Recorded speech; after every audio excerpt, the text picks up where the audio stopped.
and how he was a good stepfather to Jesus, and that he's probably dead at this point.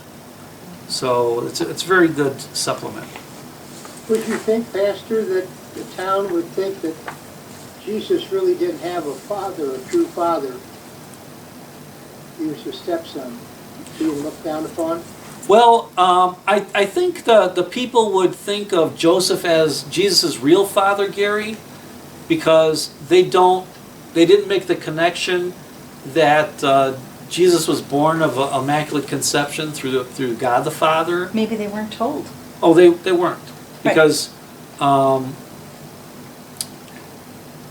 mean they could read Isaiah. It's in Isaiah, but it's at this point in the story, it's almost impossible to make that connection. Okay, because Mary didn't go around and blab that she was a virgin. So yeah, I think I think they would look at Joseph as Jesus' true father, Gary. Okay. So he would have that honor at least.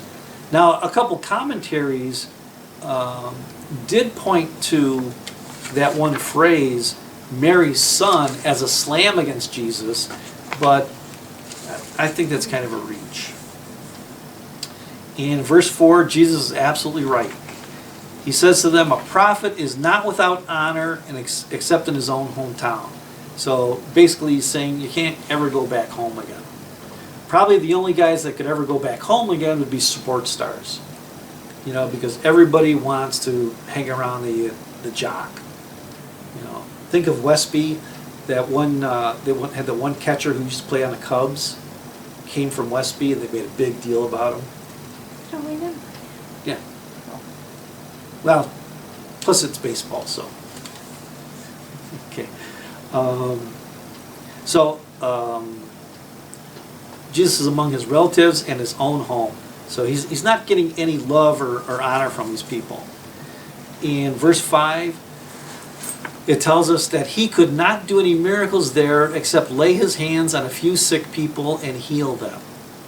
So it's not that Jesus couldn't do any miracles, it's just he didn't want to. Because the people in Nazareth didn't have any faith in him, and we all know what it takes for healing to occur. Faith. And these people in Nazareth, they just don't have it. Jesus sends out the 12. Then Jesus went around teaching from village to village. Calling the 12 to him, he began to send them out 2 by 2. Now, why would Jesus send them out 2 by 2, you think? There's a lot of good reasons. Don't look at the footnotes. Support. Support, yeah. We know what it's like to do evangelism, right? You go out there, and how often you get turned down when you do evangelism? Like every time, right?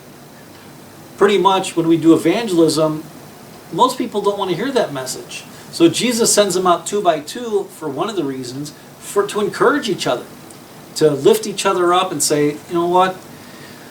We're not going to get everybody. We just have to plant the seed. That's all we have to do. Weren't they? It would be helpful. They probably were a little nervous. They're nervous. They could talk to each other. And Yep. Protection also. Yeah, and safety. Safety. Safety in numbers. Yeah. Yeah. Being on the street corner with a sign front and back, repent and be saved. Yeah. Yeah, with that megaphone. Yeah. Now, was it 2 years we were in St. Joseph and those kids were out there on the street corner? Mm-hmm. Yeah. 2 years ago we were in St. Joseph, Michigan, and this church had kids out there doing evangelism, kind of like evangelism training. With magic acts. With magic acts, yeah. So they would kind of attract the people with the magic acts and then weave scripture in there. Now, I thought that took a lot of guts for these teenagers to do that. They had an adult with them. They had an adult with them, so they wouldn't get abused by anybody. But it took a lot of guts. Like slipping a $1 million bill out. Yeah, exactly. So we'll have to do that during the car show this summer at the Rotary Card Show. We'll take our $1 million bills out there. We'll see what happens. And these were Jesus' instructions. Take nothing for the journey except a staff. Now, Luke and Matthew leave out the staff, and a lot of commentaries think that they didn't say staff because they were thinking of something that could be used for self-defense. But what Mark was thinking of was a shepherd's crook, like a shepherd would use. And people use that for walking, kind of like a walking stick. So that's what Mark was talking about. And Jesus tells them, don't bring any bag, no bread, no money, wear sandals but no extra shirt. Whenever you enter a house, stay in there until you leave that town. So Jesus is telling them, when you get into town, develop relationships. Because that's how evangelism works. You have to develop relationships. In verse 11, one of my favorite verses, and if any place will not welcome you or listen to you, leave that place and shake the dust off your feet as a testimony against them. Now, this is something that Jewish people did when they were leaving Gentile areas. And they would knock the dust off their sandals to say, we're leaving all this Gentile junk behind us. We're not taking any of it back with us. Of course, because to socialize with Gentiles would make them unclean. So they're shaking even the dust off their sandals. Pastor, Yes, ma'am. did you shake the dust off your shoes when you left Wisconsin? Yeah. Very quickly, Gene. All my shoes, every shoe in my closet, I shook and got rid of. Or were you even wearing shoes? Yes, we were. And boots. A lot of snow, a lot of winter boots. Well, there was, I would have to say, Gene, one church I was really sad to leave because they were really working hard. They were working in the community, and I really missed that church. It was a retreat church. Oh, yeah. The other church that was kind of passable was Westby, and that's just because it was the largest church, and we had good worship there. But they gave us probably one of the hardest times because they loved their former pastor, the guy who committed adultery. But he was there for 25 years, so they got to know him. So yeah, we shook the dust and we shook the cow patties off our sandals. And the snow off your snowshoes. Yeah. Yes, yes. Yes. Glad you're here. I am too. Us too. I am also. Yep. I am. So they went out and they preached that people should repent. They drove out many demons and anointed many sick people with oil and healed them. So the disciples had a very successful trip. Now we turn to kind of a dark part. John the Baptist beheaded. King Herod heard about this, for Jesus' name had become well known. Some were saying John the Baptist has been raised from the dead, and that's why miraculous powers are at work in him. Others said he is Elijah. And still others claimed he is a prophet. So when we see these things, we know that people aren't understanding who Jesus is. They want him to be something he's not. They want him to be John the Baptist come back. They want him to be Elijah, because in Isaiah we hear, and in other prophets we hear that Elijah has to come back. And others just claimed he's a prophet. And we even hear that nowadays. Jesus, he was a great teacher, but he wasn't God. Well, if you read the Bible, you'll find out he's God. But when Herod heard this, he said, John, whom I beheaded, had been raised from the dead. Herod is feeling really guilty, and he's scared. Because Herod knew that John was a holy man. And he even used to go down to the prison and talk to John the Baptist, because he liked what he had to say.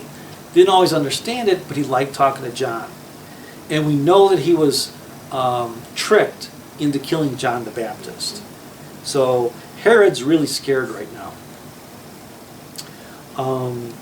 So now in verses 17 through 24, but even to the end of the section, we see what happened. Herod throws a party, and Herod's kind of a dirty, really disgusting person. He married his brother's wife without her getting divorced. So he's an adulterer. She's an adulteress. Her daughter starts dancing for Herod, and he's kind of like a pervert. So he says, whatever you ask for, I'll give it to you, even up to half my kingdom. Well, he doesn't have a kingdom. The way the Romans worked is they took an area and they would divide it into 4 pieces. So Herod's what is called a tetrarch.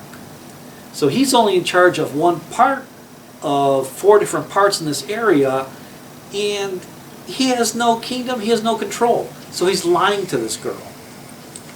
But of course, she buys it. So she goes out and asks her mother, what should I ask for? And the mother says the head of John the Baptist. The mom asked for this because Herod accused her of being an adulteress, which she was. And she didn't want to hear it. So, verse 26, Herod is greatly distressed because he knows he made these promises and now he has to kill John the Baptist, which So- he didn't want to do. The mother wanted John the Baptist's head probably because Herod was spending time down there talking to him. Well, plus, John the Baptist accused her of being an Accusation. adulteress. Oh, John the Baptist accused her. Right, right. Got Sorry. it, got it. Sorry Okay. if it wasn't clear. No. So, yeah, and John wasn't quiet about this. He made sure everybody knew that Herod's an adulterer and Herodias is an adulteress. So, not good stuff. So that's why she wanted his head cut off. And John's guys come and get him, take his body, and they bury him. All right. Jesus feeds the 5,000, which we know is more than 5,000. So the apostles gathered around Jesus and reported to him all they had done. So they're all pumped up. They had a great trip. Then because so many people were coming and going that they did not even have a chance to eat, Jesus says, come with me by yourselves to a quiet place and get some rest. So they took off in a boat to a solitary place. But of course, people saw them and they chased after him. Verse 34, when Jesus landed and saw a large crowd, he began to have compassion on them, because they were like sheep without a shepherd. Now, I think this might be the first time in Mark we hear that Jesus is the good shepherd. And of course, shepherds in the Old Testament have a great, great legacy. Think of Moses, think of King David. Shepherds are the guide people. They take care of people, and Jesus is now becoming their shepherd. And we see why. So he began teaching them many things. So it's late in the day, and his disciples come to him. It's a remote place. It's really late. Send the people away so they can get some food. And Jesus comes up with his classic line, you give them something to eat. So the disciples are thinking, what are we going to do? We don't have food for 15,000 people. And in second part of verse 37, that would take more than a half a year's wages to feed all these people. Are we to go and spend that much on bread and give them to eat? So since they don't understand, Jesus says, okay, get me what you have. So we have 5 loaves and 2 fish. And here's one of the big differences in Mark, Matthew, and Luke. Verse 39. Then Jesus directed them to have all the people sit down in groups on the green grass. So they sat down in groups of hundreds and 50s.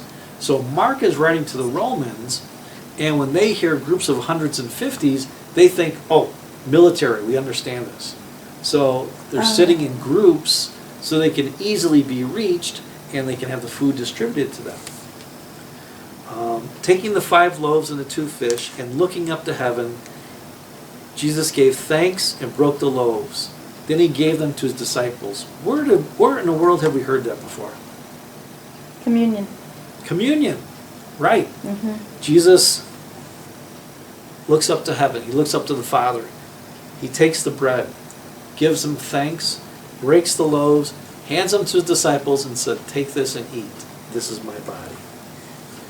Again, Jesus is giving us a foretaste of what's going to happen on Holy Thursday at the Last Supper. And he gave the food to the disciples to distribute. Okay, so the disciples still play a hand in this. He did the same thing to the 2 fish. Verse 43, and the disciples picked up 12 basketfuls of broken pieces and bread and fish. So not only was everybody filled, they had leftovers. Why is 12 important? Sacred, complete number. It's a complete number. Where- Pardon, doctor? I wanted to say the 12 tribes. 12 tribes, exactly. So it all ties back to their history, their roots. It's a perfect number. We have the 12 tribes of Israel. We have the 12 apostles. Doesn't say what they did with the leftovers, but I'm sure they gave it to a good cause. The number of men who had eaten was 5,000, and we know that they didn't leave anywhere without their wives and their kids. And we know that the 5,000 men are there because at that time, the men had to eat separate from the women and the children. So we know that at least 15,000 people were fed. Jesus walks on the water. Verse 45. Immediately, again, Mark says, right now, immediately, Jesus made his disciples get in the boat. So as soon as they collected all the leftovers, get into the boat and go on ahead of him to Bethsaida while he dismissed the crowd. After leaving them, he went up to the mountainside to pray. And this is the second time that Jesus leads the disciples to go and pray alone. Both times that Jesus did this, it signified that a significant development in his ministry was going to occur. The first time that Jesus prayed in solitary, he began to preach through all the towns of Galilee. Now in verse 6, chapter 6, verse 46, Jesus has just become the shepherd for his flock of thousands after feeding them and caring for them. So we see the two different transitions. Again, the disciples are in the boat. The storm kicks up, and he saw the disciples straining at the oars because the wind was against them. So once again, Gary, these professional fishermen are out in the water, and they're afraid, so we know it's a really bad storm. Shortly before dawn, he went out to them, walking on the lake. He was about to pass them by. But when they saw him walking on the lake, they thought he was a ghost, and they cried out. Pass them by. Mm-hmm. Why? Did he want them to see him? He wanted them to see him, but one other thing. What do you think Jesus was waiting for that he was going to pass them by? It's got something to do with free will. Well, they have to cry out to him, right? Right. They have to say, cried out. Jesus, wait, we're Right. here. Jesus, come over here, save us. You're missing the boat. Well, Jesus didn't need no boat. I know. But yeah, they had to cry out. And Okay. and just like we're only saved when we cry out to Jesus, right? Right. Okay, so that's what happened. He was ready to walk past them. He's waiting. You can probably see Jesus walking slower until they called out to him, and then he gets in the boat. Immediately, he speaks to them. It says, "Take courage, it is I." Now, we know from our Old Testament studies that when God says, "I am," he's declaring he's God, right? So that's what Jesus is doing. In some translations, it'll say, "Take courage." Might not say "I am," but something to that effect. Don't be afraid. Then he climbed into the boat with them, and the wind died down. So as soon as Jesus comes into their lives, all of a sudden their problems are over. Sounds familiar, huh? They were completely amazed, for they had not understood about the loaves. Their hearts were hardened. So this is where Mark gives it to the disciples again. Remember, Mark is always hard on the disciples. And here he's saying, even though they've seen all these miracles, even though they've seen Jesus just feed 15,000 people, and just because they've seen Jesus stop the storm twice, they still don't get it. Their hearts and their heads are hard. When they had crossed over, they landed at Gennesaret and anchored there. As soon as they got out of the boat, people recognized Jesus. They ran throughout that whole region and carried the sick on mats to wherever they heard he was. And wherever he went, into villages, towns, or countryside, they placed the sick in the marketplace. They begged him to let them touch even the edge of his cloak, and all who touched were healed. What do we know from reading chapters 5 and 6 how these people were healed? By faith. By faith. By faith, right? Exactly. They weren't healed by touching Jesus' clothes. They were healed by the faith that if they just got close enough to him and touched his clothes, that they would be healed. Faith. And now he was in the Jewish section? Now he's in the Jewish section. Okay, We know that because people knew he was there. gotcha. Okay. A couple strange thoughts. Yeah. He caused the wind to stop, but nothing about the waves. I thought that was kind of interesting. Good point. And then back at, after John the Baptist was dead, his disciples came to get his body. How come Jesus didn't show up to help out? Jesus? Yeah, at the end of 29, Yeah. when they heard about it, the disciples came and removed the corpse placed in his tomb. Yeah, I think probably just Jesus was on the road already, Gary. That's my thought. Because we know Jesus isn't worried about becoming unclean or defiled, because he just saved that the demon-possessed man in the tombs. Around With a lot the of dead pigs. people. And the pigs. And the woman with the discharge. So Jesus isn't afraid of being impure. I think he just had other stuff going on. So, Just mentioning it, probably nitpicking, but there's a correlation between the amount of wind and the amount of waves. I mean, they're tied into each other. yeah. I agree, if there's no wind, sometimes there's no waves. But also, sometimes though, think of the gravitational pull of the moon. Sometimes that causes waves too. Yeah, but not probably at the height. Because on Lake Michigan, when it's windy. Yeah, the wind does have some impact on the waves. Right. A new station alert has arrived. A new station alert has arrived. The Bible study is over, folks. So next week, I don't know where that came from. We're going to read chapters 7 and 8, and we'll be listening to Lectio Divina from Cambridge Lutheran Church, and we'll be looking forward to it. So if we have no other questions, we're going to go home and chill. Yep. All right, good night, everybody. Good night.